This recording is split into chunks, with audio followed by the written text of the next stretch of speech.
السلام علیکم YouTube family, کیسے ہیں آپ سب لوگ؟ آج کی ہماری ویڈیو حضرت لوط علیہ السلام کے متعلق ہے، قوم لوط سے متعلق ہے ہماری ویڈیو۔ تو آئیے آج کی ویڈیو کا آغاز کرتے ہیں اور امید کرتے ہیں کہ آپ لوگ اس ویڈیو کو صدقہ جاریہ کی نیت سے شیئر کریں۔ آپ لوط علیہ السلام کا نام مبارک لوط ہے، جس کے معنی قلبی محبت کے ہیں۔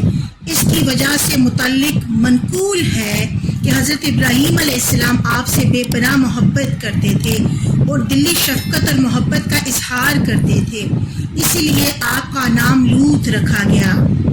لوط غیر عربی زبان کا ایک نام ہے، چونکہ یہ اللہ تعالیٰ کے انبیاء علیہ السلام میں سے ایک عظیم نبی کا نام ہے، لہٰذا اس نام کو ہرگز برا نہ سمجھا جائے۔ آپ لوط علیہ السلام حضرت ابراہیم علیہ السلام کے بھتیجے تھے اور شجرہ نسب یہ ہے: لوط بن حاران بن تارخ بن ناحور بن ساروح بن ارغو بن فالغ بن غابر بن شالغ بن ارفخشد بن سام بن حضرت نوح علیہ السلام۔ لیکن ایسے شجرہ نسب میں یہ بات ہمیشہ یاد رکھنی چاہیے کہ یہ قطعی نہیں ہوتے، ممکن ہے کہ درمیان میں بہت سے افراد کے نام رہ گئے ہوں۔ آپ لوط علیہ السلام کے حلیہ مبارک کے متعلق روایت میں آیا ہے، حضرت کعب فرماتے ہیں حضرت لوط علیہ السلام سفید رنگ، حسین چہرے، باریک ناک اور خوبصورت دانتوں والے تھے۔ جب آپ علیہ السلام مسکراتے تو بہت پیارے انداز میں مسکراتے تھے، اور آپ علیہ السلام تمام لوگوں سے زیادہ حسن، وقار اور حکمت والے تھے۔ آپ علیہ السلام کو ہدایت عامہ اور خاصہ کی نعمت سے نوازا اور آپ کو نبوت عطا فرما کر تمام جہانوں کے لیے بہترین افراد کے گروہ میں شامل کیا۔ جہاں پر ایک بات قابل ذکر ہے کہ انبیاء و مرسلین علیہ السلام اپنے زمانے میں ان تمام لوگوں سے افضل ہوتے ہیں جنہیں نبوت اور رسالت جیسا عظیم منصب نہیں ملا۔ البتہ گروہ انبیاء میں بعض سے افضل ہوتے ہیں، جیسے حضرت لوط علیہ السلام اور حضرت ابراہیم علیہ السلام کا زمانہ اگرچہ ایک ہی تھا، لیکن حضرت ابراہیم علیہ السلام ان سے یقیناً افضل ہیں۔ اللہ تعالیٰ نے آپ علیہ السلام کو اپنی خاص رحمت میں داخل کیا اور اپنے خصوصی مقرب بندوں میں آپ کا شمار کیا۔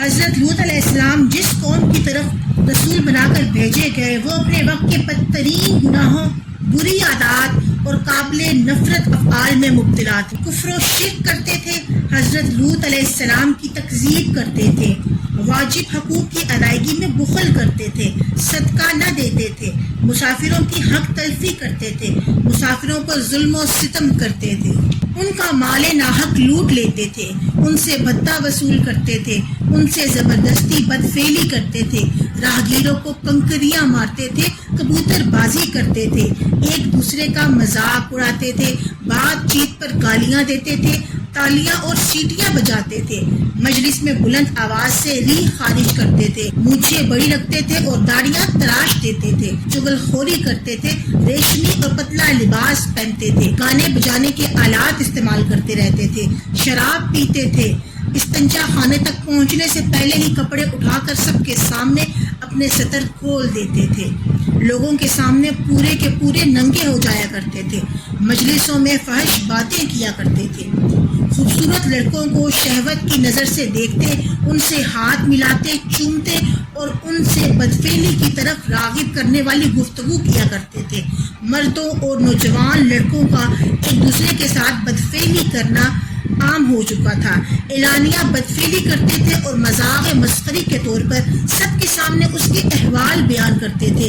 بدفعلی میں مبتلا نہ ہونے والے کو لعن طعن کرتے تھے کہ لڑکوں کو چھوڑ کر بیویوں سے جنسی تعلق قائم کرنے والوں کو برا بلا سمجھتے تھے، کم عقل اور ناقص جانتے تھے، بیویوں کے ساتھ بدفعلی کیا کرتے تھے۔ اگر ہم اس تمام فہرست کو دیکھتے ہیں تو ہمارے لیے لمحہ فکریہ ہے کہ انتہائی افسوس کی بات ہے کہ موجودہ دور میں مسلمانوں کی بھی ایک بڑی تعداد انہی تمام گناہوں میں مبتلا نظر آتی ہے۔ قوم لوط میں ہم جنس پرستی کی ابتدا سے متعلق علماء تاریخ اور مفسرین نے لکھا ہے کہ اس قوم کی بستیاں بہت آباد اور نہایت سرسبز و شاداب تھیں، وہاں طرح طرح کے اناج اور پھل میوے بکثرت پیدا ہوتے تھے، اس خوشحالی کی وجہ سے اکثر دوسرے علاقوں کے لوگ مہمان بن کر ان آبادیوں میں آیا کرتے اور یہاں کے باشندوں کو ان کی مہمان نوازی کا بوجھ اٹھانا پڑتا تھا۔ کچھ عرصہ بعد یہاں کے لوگ مہمانوں کی آمد سے بہت ہی تنگ ہو گئے، لیکن انہیں روکنے اور بھگانے کی کوئی صورت نظر نہیں آ رہی۔ ماحول میں ابلیس نے ایک بوڑھے کی صورت میں نمودار ہوا اور ان لوگوں سے کہنے لگا، اگر تم لوگ مہمانوں کی آمد سے نجات چاہتے ہو تو یوں کرو، جب بھی کوئی مہمان تمہاری بستی میں داخل ہو تو زبردستی اس کے ساتھ بدفعلی کرو۔ چنانچہ سب سے پہلے ابلیس خود ایک خوبصورت لڑکے کی شکل میں مہمان بن کر اس بستی میں داخل ہوا اور ان لوگوں نے خوب بدفعلی کرائی۔ اس طرح یہ فعل بد ان لوگوں نے شیطان سے سیکھا۔ پھر آہستہ آہستہ رفتہ رفتہ یہ لوگ اس برے کام کے اس قدر عادی بن گئے کہ عورتوں کو چھوڑ کر مردوں سے اپنی شہوت پوری کرنے لگے۔ بعد آپ نے اپنی قوم کو سب سے گندے اور برے فعل پر سخت تنبیہ کی اور فرمایا کہ کیا مخلوق میں تم ہی اس حرام اور خبیث کام کے لیے رہ گئے ہو کہ مردوں کے ساتھ بدفعلی کرو اور ان حلال اور طیب عورتوں کو چھوڑ دو جنہیں اللہ تعالیٰ نے تمہاری بیویاں بنایا ہے، اور تم اس خبیث عمل کی وجہ سے حد سے زیادہ بڑھ چکے ہو۔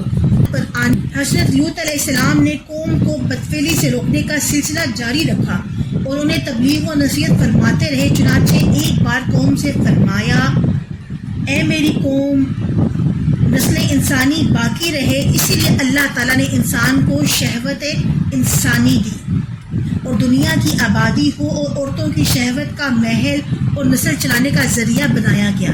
ان سے معروف طریقے کے مطابق اور جیسے شریعت نے اجازت دی اس طرح اولاد حاصل کی جائے۔ جب آدمیوں نے عورتوں کو چھوڑ کر مردوں سے تکمیل شہوت کرنی چاہی تو حد سے گزر گئے اور انہوں نے اس قوت کے مقصد صحیح کو فوت کر دیا، کیونکہ مرد کو نہ حمل ہوتا ہے اور نہ ہی وہ بچہ جنتا ہے، تو اس کے ساتھ مشغول ہونا سوائے شیطانیت کے اور کچھ بھی نہیں۔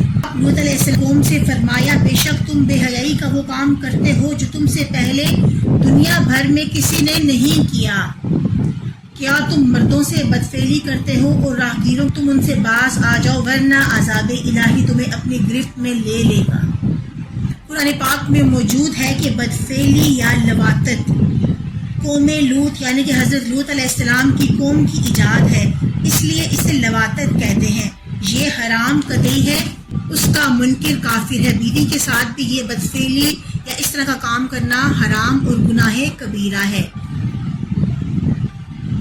بیوی کے ساتھ جمع کرنا بھی صرف اگلے مقام میں حلال ہے، پچھلے مقام میں اس سے بدفعلی کرنا بھی اسی طرح حرام ہے جس طرح مردوں سے بدفعلی کرنا حرام ہے۔ جیسے کہ قوم لوط کے مرد آپس میں ہم جنس پرستی میں مشغول رہتے تھے، عورتیں بھی ایسے ہی کیا کرتی تھیں، یعنی کہ ہم جنس پرستی میں اپنی شہوت کو تسکین دیا کرتی تھی۔ عورتوں کا ایک دوسرے سے جنسی عمل کر کے اپنی شہوت کو تسکین دینا بھی انتہائی مذموم اور حرام ہے۔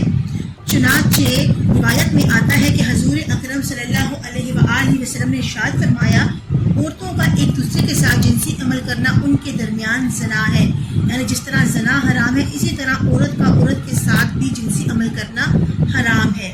اس کی مذمت کے لیے یہی کافی نہیں کہ حضرت لوط علیہ السلام کی قوم کی عورتیں اسی عمل کے سبب عذاب کی حقدار ٹھہری اور مردوں کے ساتھ بھی یہ مبتلا عذاب ہوئی تھی، جیسا کہ حضرت حذیفہ فرماتے ہیں کہ حضرت لوط علیہ السلام کی قوم اس وقت عذاب کی حقدار ٹھہری جب ان کی عورتیں عورتوں سے اور مرد مردوں سے شہوت پوری کرنے میں مشغول ہو گئے، کہ اے اللہ انہیں سیدھے راستے پر لے آ، اگر نہیں آتے تو انہیں اپنے عذاب سے دوچار کر دے۔ حضرت لوط علیہ السلام کی دعا قبول ہوئی اور اللہ تعالیٰ نے قوم لوط پر عذاب نازل کرنے کے لیے فرشتے بھیج دیے۔ یہ فرشتے حکم الہی کے مطابق پہلے حضرت ابراہیم علیہ السلام کی بارگاہ میں حاضر ہوئے تاکہ انہیں حضرت اسحاق علیہ السلام کی بشارت دے۔ فرزند کی بشارت ملنے کے بعد حضرت ابراہیم علیہ السلام نے فرشتوں سے آنے کا مزید مقصد بھی پوچھا، چنانچہ کہ حضرت ابراہیم علیہ السلام نے فرشتوں سے فرمایا، قوم لوط کی بستیوں میں اگر 50 ایماندار ہو تو بھی انہیں ہلاک کرو گے؟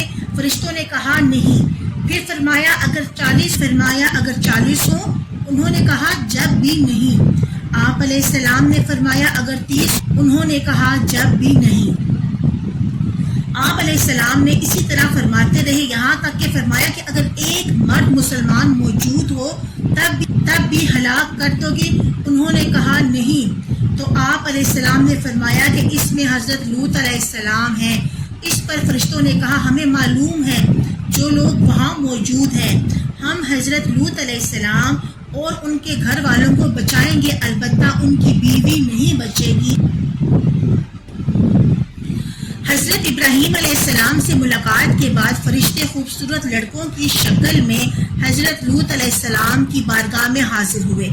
جب آپ علیہ السلام نے ان کی حیت اور حسن و جمال کو دیکھا تو قوم کی خباثت اور بدفعلی کا سوچ کر ان خوبصورت لڑکوں کی وجہ سے غمگین اور قوم کی طرف سے خوفزدہ ہوئے اور فرمانے لگے کہ یہ بڑا سختی کا دن ہے۔ ارشاد ہوتا ہے کہ فرشتوں کو اللہ تعالیٰ کی طرف سے حکم تھا کہ وہ قوم لوط کو اس وقت تک ہلاک نہ کرے جب تک کہ حضرت لوط علیہ السلام خود اس قوم کی بدفعلی پر 4 مرتبہ گواہی نہ دیں۔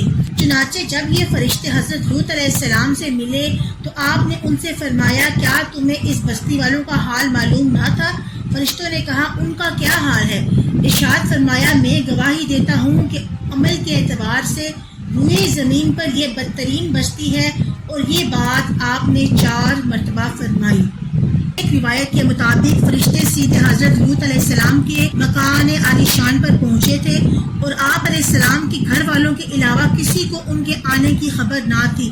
اسی دوران آپ علیہ السلام کی بیوی جو کافرہ تھی گھر سے باہر نکلی اور اپنی قوم کو جا کر خبر دی کہ حضرت لوط علیہ السلام کے یہاں ایسے مہمان آئے ہیں۔ قوم نے جب خوبصورت نوجوانوں کے آنے کی خبر سنی تو فاسد ارادے اور ناپاک نیت کے ساتھ خوشی خوشی دوڑتے ہوئے آئے۔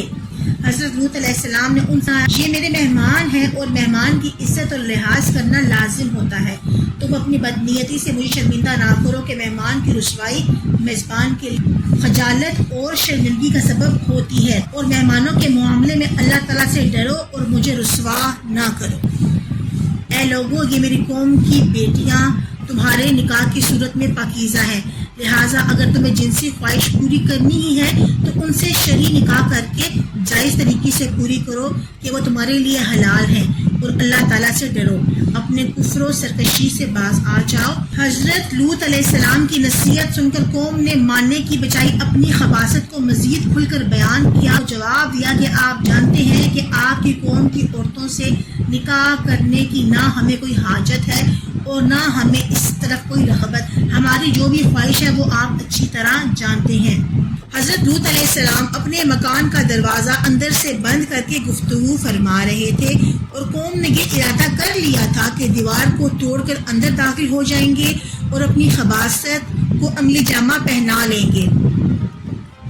فرشتوں نے جب آپ علیہ السلام کا رنج اور بے چینی دیکھی تو عرض کی اے لوط علیہ السلام، آپ کا پایا بہت مضبوط ہے، ہم آپ کے رب کے بھیجے ہوئے فرشتے ہیں اور ہم عذاب لے کر آئے ہیں جس میں یہ لوگ شک کرتے ہیں۔ آپ اپنے گھر والوں کو راتوں رات یہاں سے لے جائیں اور ان میں سے کوئی پیٹھ پھیر کر نہ دیکھے، لیکن آپ کی بیوی پیٹھ پھیر کر دیکھ لے گی کیونکہ اسے بھی وہی عذاب پہنچنا ہے جو ان کافروں کو پہنچے گا۔ حضرت لوط علیہ السلام نے فرمایا یہ عذاب کب ہوگا؟ عرض کی بے شک ان پر نزول عذاب کا وعدہ سچ ثابت ہونے والا ہے۔ ارشاد فرمایا میں تو اس سے جلدی چاہتا ہوں۔ عرض کی صبح قریب ہی ہے، آپ اسے دور نہ سمجھیں، اب آپ دروازہ کھول کر ہمیں اور انہیں چھوڑ دیں، یہ لوگ آپ تک ہرگز نہ پہنچ سکیں گے اور نہ ہی کوئی نقصان پہنچا سکیں گے۔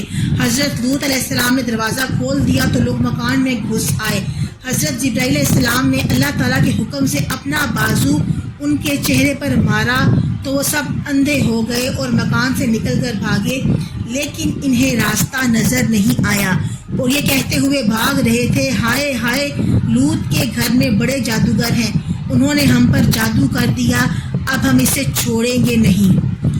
رات کا کچھ حصہ گزرنے کے بعد حضرت لوط علیہ السلام اپنی 2 صاحبزادیوں اور دیگر اہل ایمان کو لے کر بستی سے باہر نکل گئے۔ اس کے بعد قوم پر عذاب اس طرح آیا کہ حضرت جبرائیل علیہ السلام نے قوم لوط کے شہر اس کے نیچے اپنا بازو ڈالا اور ان 5 شہروں کو جن میں سب سے بڑا صدوم تھا، ان میں 4 لاکھ آدمی بستے تھے۔ اس ساری بستی کو نہایت اونچا اٹھایا اور پھر اس بلندی سے اس کو اوندا کر کے پلٹ دیا۔